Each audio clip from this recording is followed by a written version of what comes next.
Billions of shillings flow through the Kenyan real estate market, fueling city skylines and premium developments across the country. Much of that capital flows toward the coast, where beachfront plots in Nyali command some of the highest premiums in the region.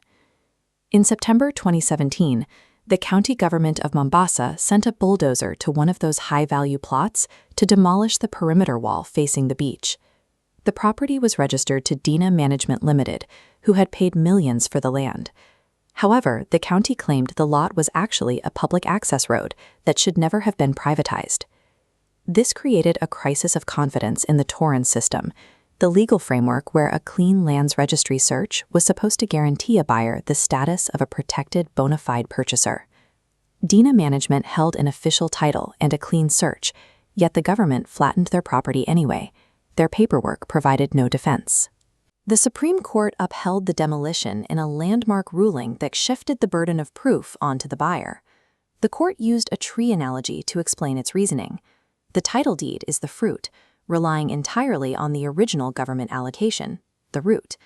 If the historical allocation was illegal, the root is poisoned, making every subsequent title issued on that land void.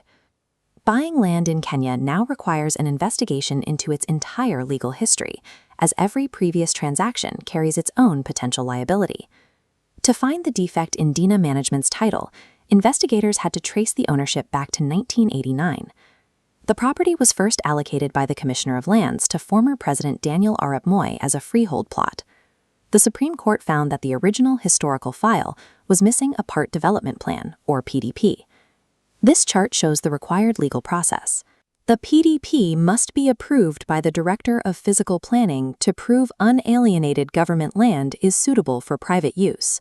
Without it, the subsequent survey and title have no legal basis. The absence of that 1989 planning document invalidated every sale that followed, including the multi-million shilling purchase by Dina Management decades later. These same legal mechanics impact individual citizens like Patricia Mary Clark, who purchased a plot in Kiambu in 1994. Patricia lived abroad for years. When she returned to her plot in 2010, she found building stones placed there by a stranger who was preparing to begin construction. Patricia checked the Kiambu Lands Registry and found a green card entry stating she transferred the property to a man named Godfrey Njoroge in 1995. Patricia had never authorized the sale. Njoroge had obtained the registration and then sold the land to a third party.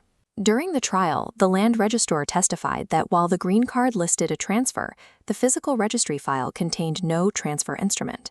There was no signed paperwork to support the registry entry. The Court of Appeal ruled that a registry entry is invalid if the underlying physical documents do not exist. This rendered the third party's title null and void. The official registry search failed to reflect the reality of the empty physical file. Recent court decisions have established a new standard for due diligence. Buyers are now expected to investigate the history of the register itself. First, trace the root. A valid title requires a legal and procedural original allocation from the government. Second, hunt for missing links. You must verify physical proof of historical paperwork, including part development plans and every signed transfer instrument in the chain. Third, confirm the physical file. This diagram compares a standard registry search with a physical history check. If there is a gap between the green card and the manila folder, the title is at risk. The ruling in Clark v. Njoroge confirms that the courts will look past the official register to see if the underlying process was followed. Land ownership in Kenya depends on the legality of the process used to create the register. Verifying that history is the only way to secure a title.